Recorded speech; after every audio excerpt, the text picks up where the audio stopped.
सभी श्याम भक्तों को जय श्री श्याम। प्रेमियों, 8 अगस्त 11 के दिन जो सुबह आई वो सुबह कतई अच्छी खबर लेकर नहीं आई। हृदय विदारक, बहुत ही दुखी करने वाली खबर। जो भी सोकर उठा उसे सबसे पहले यही सुनने मिला कि खाटू श्याम जी में मंगला आरती के पहले भगदड़ मची और 3 भक्तों ने अपने प्राण गंवा दिए। सचमुच एक मिनट के लिए तो ऐसा लगा कि हो ही नहीं सकता, लेकिन जब सेंट्रल न्यूज में ये खबर आने लगी तब विश्वास करना पड़ा, मजबूरन विश्वास करना पड़ा।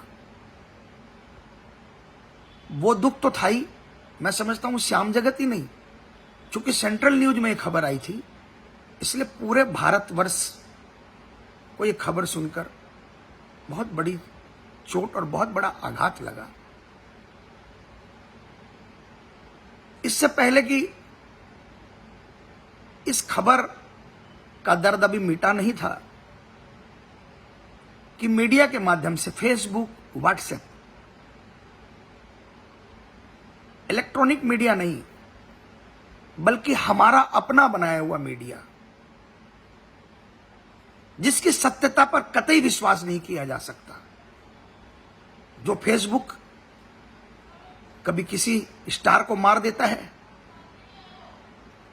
किसी को कैद करवा देता है और पता चलता है कि ये सब फेक न्यूज है। उस मीडिया के ऊपर में हम लोगों ने अपने कमेंट्स चालू कर दिए। ऐसा लगने लगा कि हम कमेंट नहीं करेंगे तो शायद अच्छा नहीं होगा। अपने आप की प्रस्तुति दिखाने के लिए हमने बिना सोचे समझे जो मन में आया वो कमेंट कर दिया। मंदिर कमेटी की कमियां गिना दी, प्रशासन की कमियां गिना दी, लेकिन हमें अपनी कमियां नहीं नजर आई। सबसे पहले जो मेरे मन में सवाल आया उसमें मैं भी शामिल हूं। जो 2 साल से खाटू जा रहे हैं वो कमियां बता रहे हैं, जो 2 महीने पहले खाटू गया वो लिख रहा है। अरे उनसे पूछो ना जो 50 साल से खाटू गए। जिस समय फागुन के मेले पर फागुन की 11 को 500 लोग होते थे, उस समय फागुन की 11 को पट नहीं खुलते थे। उस समय पट सिर्फ साल में 1 बार खुलते थे, कार्तिक सुदी 11 को। फिर क्यों ऐसा समय आया कि फागुन की 11 को पट खोलना पड़ा? अगर मंदिर कमेटी ध्यान नहीं देती तो फागुन की 11 को पट बंद रहते थे। उनको क्या दरकार थी? सिर्फ फागुन की 11 को ही पट नहीं खुला, 10वीं को खुलने लगा, 9वीं को खुलने लगा। और अब हालात ये है कि एकम और दूज को भी अगर लगता है कि भीड़ ज्यादा है तो पट खुल रहे हैं। फागुन के मेले की व्यवस्था अलग होती है, उसके अंदर में पूरे स्टेट लेवल के प्रशासन, रिजर्व फोर्सेज रहती है, बहुत बड़ी व्यवस्था होती है। लेकिन आम 11 पर वो रिजर्व फोर्सेस तो स्टेट की तरफ से नहीं थी। आज कई एक पॉइंट्स हैं जो मुझे लगे कि हमें ये पॉइंट्स डिस्कस करने चाहिए ताकि कम से कम भविष्य में तो ऐसी कोई पुनरावृत्ति ना हो। अभी प्रेमियों, 20-25 दिन पहले हम लोग जगन्नाथपुरी गए थे।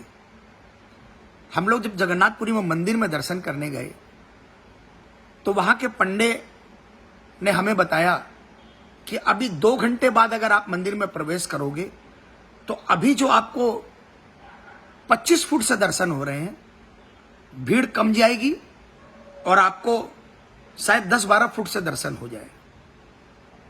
हमने संयम रखा, हम 2 घंटा बाहर आ गए और 2 घंटा बाद हम गए तो जैसा पंडा ने कहा था बिल्कुल हमें जो क्लोजेस्ट दर्शन हो सकते थे वो दर्शन हुए और बड़े आराम से हम लोगों ने दर्शन करके हम वापस आए।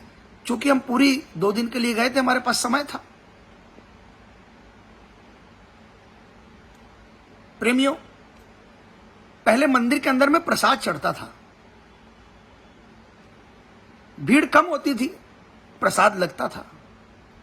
अगर मंदिर कमेटी ने आपकी हमारी व्यवस्था को नहीं देखा होता, भीड़ को जल्दी जल्दी से निकालने की व्यवस्था नहीं की होती, तो यह नियम नहीं बनाया होता कि प्रसाद बाहर में ही चढ़ जाए। आज हिंदुस्तान में बहुत से मंदिर हैं जहां पे आप अंदर नारियल और प्रसाद नहीं ले जा सकते हैं। वैष्णो देवी के मंदिर के बारे में मुझे मालूम है, मैं नहीं गया हूं सब मंदिरों में, लेकिन वैष्णो देवी के मंदिर के अंदर में अंदर प्रसाद चढ़ने की, अंदर नारियल चढ़ने की कोई व्यवस्था नहीं है। तो इसमें क्या गलत है? जब प्रसाद बाहर चढ़ने लगा तो लोगों ने कहानियां करनी शुरू कर दी। प्रेमियों, जिस साल बाबा ने मुझे पहली बार बुलाया था, मुझे बहुत अच्छे से याद है, हम लोग बाबा के थाली पर निशान छुआ कर और निशान छत पर ऊपर अपने हाथों से ले जाते थे। और यह हमें सौभाग्य मिला कि उन सीढ़ियों पर खड़े होकर बाबा के शिखर पर निशान हमने बांधा। अब शिखर का रेडियस कितना है किसी से छुपा नहीं है। अगर मैं गलत नहीं हूं, मैं एग्जैक्ट तो नहीं बता सकता, लेकिन 2 फुट या 3 फुट का रेडियस है। उस समय निशान सैकड़ों या हजारों की संख्या में चढ़ते थे, आज लाखों की संख्या में चढ़ते हैं। तो मंदिर कमेटी ने वो व्यवस्था बनाई ना कि अब इम्पॉसिबल है कि वो निशान ऊपर ले जाकर चढ़ाएं। ऊपर ले जाने के अंदर में निशान की व्यवस्था रखेंगे तो मंदिर के अंदर में जो निकासी हम कर रहे हैं, वो निकासी जो 1 घंटे में हो रही, वो 5 घंटे में भी नहीं होगी। तो मंदिर कमेटी ने एक फैसला लिया कि वो निशान हम प्रधान कैंप के कार्यालय के पास निशान लेना शुरू कर दिया। हर बार देखते हैं कि लोग वहां पर लड़ते झगड़ते हैं जी कि हम तो निशान अंदर लेकर जाएंगे। क्यों भाई? तब हमें वो व्यवस्था नजर नहीं आती कि इससे व्यवस्था बिगड़ती है। प्रेमियों, इस बार फागुन के मेले के पहले जितने भी कीर्तन में हम गए, मैंने खुद अपनी जिम्मेवारी समझते हुए मैंने कोई एहसान नहीं किया। मुझे जो लगा मैंने वो लोगों को कीर्तनों में बोला कि हम निशान लेकर जाते हैं, डंडे में निशान लेकर जरूर जाएं, कोई दिक्कत नहीं है, लेकिन आखिरी पड़ाव के अंदर में हम वो डंडा निकालकर उस आखिरी पड़ाव पर छोड़ दें और उस निशान को श्रद्धा पूर्वक समेट कर अपने सिर पर रखकर हम मंदिर में प्रवेश करें। मंदिर कमेटी नहीं रोकेगी आपको।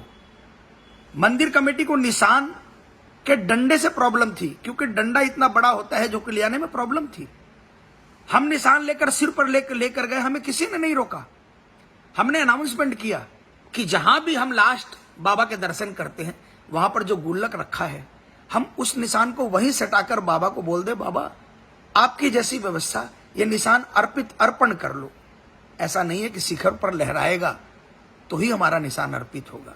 हम श्रद्धा से लेकर खाटू नगरी में निशान प्रवेश कर गए, हमारा निशान चढ़ गया। और हमने, चूंकि लोग बाग फोटो खींचकर भेजते थे कि निशानों की दुर्गति हो रही है, अरे मंदिर कमेटी क्या करेगी? उसके अंदर लाखों की संख्या में निशान चढ़ रहे हैं, उन निशानों को उस जगह पे रख रहे हैं। अब उनको वहां से उठवाना भी है। अब उसमें बारिश आ जाए, निशानों की अगर थोड़ी बहुत इधर उधर हो गए, उनकी फोटो खींच खींच के, हमने ये नहीं सोचा कि जो श्याम जगत के नहीं है वो हमारी खिल्ली उड़ा रहे। इसके बारे में भी हमने कीर्तनों के अंदर में गवाह होंगे लोग। इसको सुनने के बाद लोग बोलेंगे कि इस बार फागुन के मेले के पहले कीर्तनों में हमने कई जगह कहा कि आप उन निशानों को सिर पर खोल कर लेकर जाओ और थली से सटाकर जहां भी आप लास्ट पहुंच रहे हो वहां पर बाबा को दिखाकर, और बाबा को दिखाकर वो निशान को आपको मंदिर में फेंकना नहीं है, बल्कि उनको माथे से लगाकर आप अपने घरों में ले आओ। और आप जिस भी मकान पे रहते हो, झोपड़ी में रहते हो, झोपड़ी में आप एक बांस से या लोहे के डंडे से आप उस निशान को टांग दो, वो निशान लहराएगा, आपके संकट कटेंगे। हम लोगों ने ऐसा किया। मेरा परिवार गया था, मेरे परिवार ने, सब बच्चों ने निशान खोलकर माथे से लगाया और सिर पर रखकर निशान लेकर गए, और निशान लेकर हम वापस आए और हमारे घर के मकान के छत पर निशान लगा हुआ है। इस बार हमने देखा कि 5%, करीब 5% लोगों ने ऐसा किया, तो कुछ बदलाव हुआ। प्रेमियों, गार्ड की बात आई। हमेशा हम लोग लिख देते थे कि गार्ड दर्शन करा रहे हैं पैसे लेकर। मंदिर कमेटी ने इस बार एक्शन लिया। इस बार इस 11 के पहले शायद 20-25 दिन पहले गार्ड चेंज हुए तो लोगों ने उंगलियां उठानी शुरू कर दी। मंदिर कमेटी ने सारे गार्ड चेंज कर दिए। पहले उन गार्डों पर आप उंगली उठा रहे थे कि फलाना गार्ड पैसे लेकर दर्शन करा रहा है। जब मंदिर कमेटी ने गार्ड चेंज कर दिए तो आपको प्रॉब्लम हो गई।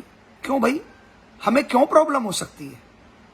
गार्ड को ड्यूटी दे दी कि आपको यहां पर ड्यूटी करनी है। नए गार्ड हैं, पुराने गार्ड हैं, अगर हम लाइन से जा रहे हैं तो हमें क्या दिक्कत है? क्या दिक्कत है हमें? गार्ड तो आपकी सुरक्षा के लिए है, न कि आपको दर्शन कराने के लिए। तो फिर क्यों उस पर उंगली उठी? फेसबुक भरा था कि गार्डों के ऊपर लोग बात कहानी कर रहे थे। प्रसाद वितरण के ऊपर में लोगों ने कहानियां करी। निशान के लिए लोगों ने कहानियां करी। 50 साल पहले जो रेडियस था खाटू जी का, आज भी वही रेडियस है। धर्मशालाएं बढ़ गई हैं, लेकिन मंदिर नहीं बढ़ा।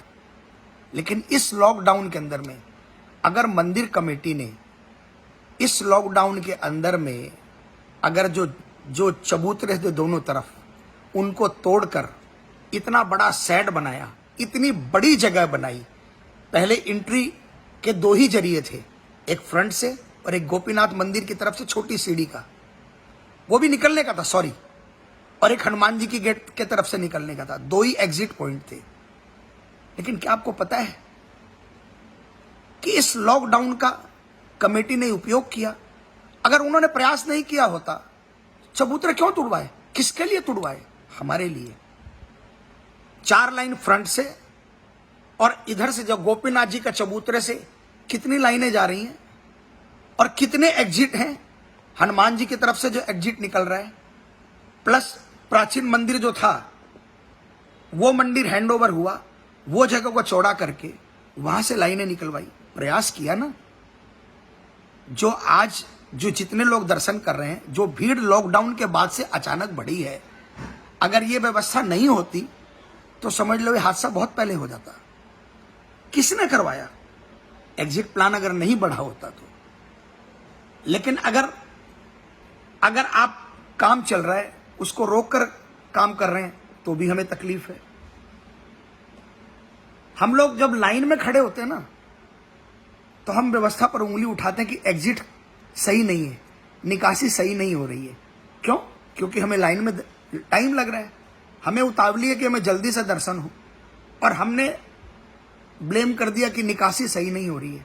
और जब हम मंदिर में प्रवेश किए तो आपको निकासी निकाल रहे हैं, तब हमें अगर 2 मिनट खड़े नहीं होने दिया तो हम निकासी को दोष दे देते कि निकासी जल्दी जल्दी निकाल रहे हैं। अरे प्रेमियों, हमने कीर्तनों में कई बार कहा है, क्यों नहीं हम समझते हैं कि हम बाबा को देख लेंगे तो कोई फर्क नहीं पड़ेगा। फर्क तब पड़ेगा जब बाबा हमको देखेगा। अगर हमने मंदिर में दर्शन किया, हमने मंदिर में घुसे, ये रैंप जो बनाया किस लिए बनाया? कि आप सीढ़ी पर जब चढ़ें तो रैंप के ऊपर में जब आप चढ़ें तो आप बाबा के दर्शन करें। हम क्या करते हैं पता है? हमें बाबा के दर्शन नहीं करने हैं, हम लोगों को दिखाने के लिए मोबाइल निकालते हैं और लाइव करते हैं कि देखो हम खाटू पहुंचे हैं, हम खाटू आए हैं, हर महीने खाटू जाते हैं। ये लोगों को दिखाते हैं, लो दर्शन कर लो। अरे भाई, लोगों को जिनको दर्शन करने, उनके लिए मंदिर कमेटी ने लाइव दर्शनों की 2 आरती के दर्शन करा रहे हैं। पहले मंदिर कमेटी कोई दर्शन नहीं कराती थी। किसके लिए व्यवस्था शुरू की? जिनको दर्शन करना है भाई, वो 7:30 बजे की जो सुबह श्रृंगार आरती है और संध्या आरती का दर्शन मंदिर कमेटी करा रही है, रोज करा रही है। आपने अपने आप को, तो जो आपको रैंप से चलकर मंदिर के अंदर तक पहुंच रहे हो, जो आपको 6 सेकंड 7 सेकंड जो आपके हैं, उन 6-7 सेकंड के अंदर में आप आराम से ऊपर से लेकर नीचे तक बाबा को देख सकते हो और अपनी पुकार सुना सकते हो। और अपनी पुकार सुनाने के लिए मंदिर के अंदर प्रवेश करके ही पुकार सुनाना कोई जरूरी नहीं है। आप जब से लाइन में लगे हो ना, तब से आपको बाबा से जो अरदास करनी है और कर सकते हैं। और सबसे बड़ी बात हमारे खाटू वाले की तो ये खासियत है कि इनको बोलने की दरकार ही नहीं है, प्रत्यक्ष है। हमारे इन बाबा ने बिना बोले जो दिया है वो महसूस कर सकते हैं। आज लोग बोलते हैं ना कि बहुत लोगों का काम नहीं बना है। उसका कारण ये है कि हमारे अंदर कमी है। पहले लोग जाते हैं तो डायरेक्ट बाबा से बात करने के लिए, डायरेक्ट बाबा से मिलने के लिए। लेकिन आज हम जैसे जैसे टेक्नोलॉजी बढ़ी, ये फेसबुक और ये व्हाट्सएप, ये मल्टीमीडिया, इसका सहारा लेकर हम बाबा के समर्पित होकर जा ही नहीं पाते। जिस दिन हम दुनिया की, हम अपने लिए मंदिर में जा रहे हैं ना, अरे भाई आपका कोई रिश्तेदार परेशान है, आप बाबा को मंदिर में प्रवेश करते समय बोलो ना, मेरे जो भी परिवार में परेशान है उनकी तरफ से हाजिरी। आप उनको दिखाओगे तब हाजिरी लगेगी, उन्हीं की लगेगी, आपकी नहीं लगेगी प्रेमियों। और इसी आपाधापी के अंदर में जब आप बाबा के सामने पहुंचते हो, आपका जब कैमरा रोकते हैं लोग, सिपाही, तो आपको तकलीफ होती है कि फोटो खींचने नहीं दिया गया। वो फोटो खींचने इसलिए नहीं देते हैं कि आप उस कैमरे में लगे हो, आपके पीछे वाला आपका लाइन पे लगा हुआ है, व्यवस्था वहां पर चरमरा रही है। और आप जब बाबा के पास पहुंचते हो तो आपको लगता है कि आपको 1 सेकंड के अंदर में निकाल के बाहर कर दिया गया। आपको अगर 10 मिनट दर्शन कराएंगे तो आपके पीछे लाइन कहां पहुंचेगी पता है आपको? हम कैसे कह सकते हैं कि व्यवस्था नहीं की गई है? जब मेला सीढ़ियों तक था तो डायरेक्ट सीढ़ियों तक दर्शन होते थे, कोई बैरिकेटिंग नहीं थी। लेकिन जैसे जैसे भीड़ बढ़ती गई, मेला ग्राउंड बना, मोदी ग्राउंड बना, लामिया ग्राउंड बना, कितने ग्राउंड बने, कितनी बल्लियां लगती है, कितने लेबर लगते हैं। अगर मंदिर कमेटी या प्रशासन की व्यवस्था नहीं होती तो क्या इतनी बैरिकेटिंग होती? आपको पता है, कोई भी मिनिस्टर आता है, कोई भी गवर्नर आता है, उनके लिए क्या प्रोटोकॉल होता है? कोई भी सीएम आता है, उनके लिए सरकारी प्रोटोकॉल है कि भीड़ को रोक दिया जाए। उसमें तो मंदिर कमेटी का कोई दोष नहीं है, उसमें तो कोई प्रशासन का दोष नहीं है। अगर कोई सीएम आ रहा है और अगर 1 घंटा उस सीएम के प्रोटोकॉल के लिए अगर मंदिर में दर्शन को रोक देना पड़ा तो पीछे तो लाइन लग गई ना। संयम तो हमें रखना पड़ेगा। इसमें तो न मंदिर कमेटी का दोष, न प्रशासन का, यह हमारे देश की व्यवस्था है, उनका प्रोटोकॉल है।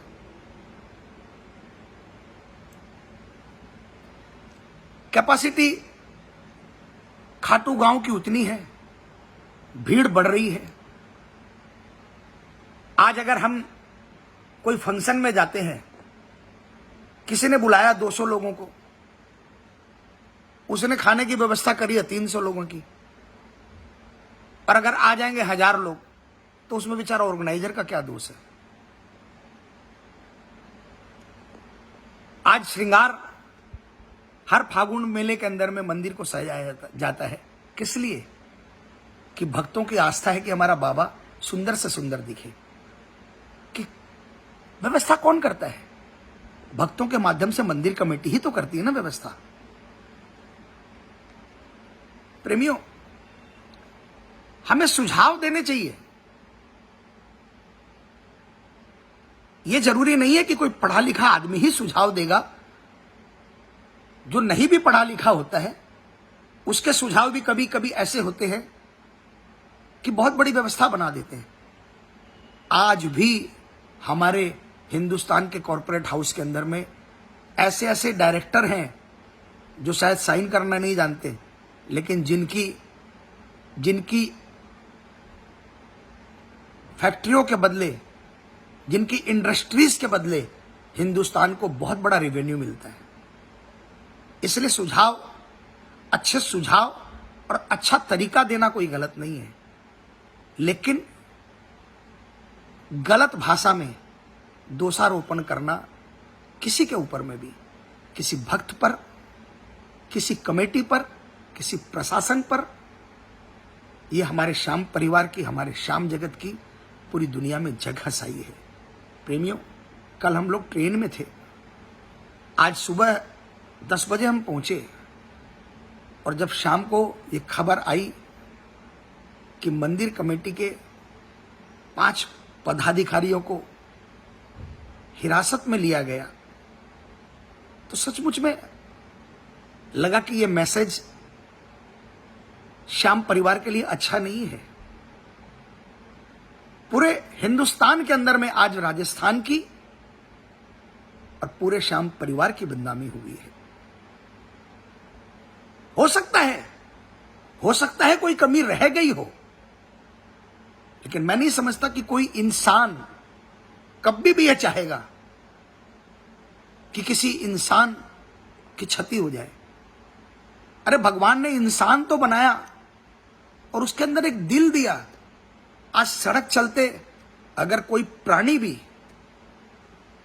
प्राणी का भी अगर एक्सीडेंट होता है ना, तो हमारा हाथ तुरंत माथे पर चल जाता है और दिल से निकलता है कि प्रभु इनकी आत्मा को शांति प्रदान करो। और इसके साथ ऐसा नहीं होना चाहिए था। तो जानबूझकर कोई कैसे कर सकता है? कोई कमी, अगर कोई त्रुटि रह भी गई हो तो हम उसको अच्छे सुझाव देकर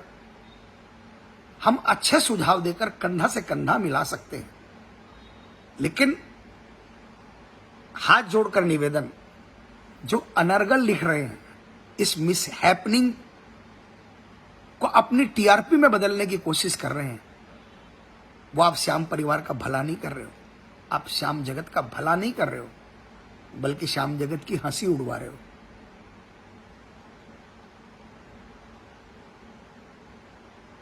पूरे श्याम परिवार से, पूरे श्याम जगत से करबद्ध निवेदन है कि आगे आए, कंधे से कंधा मिलाएं।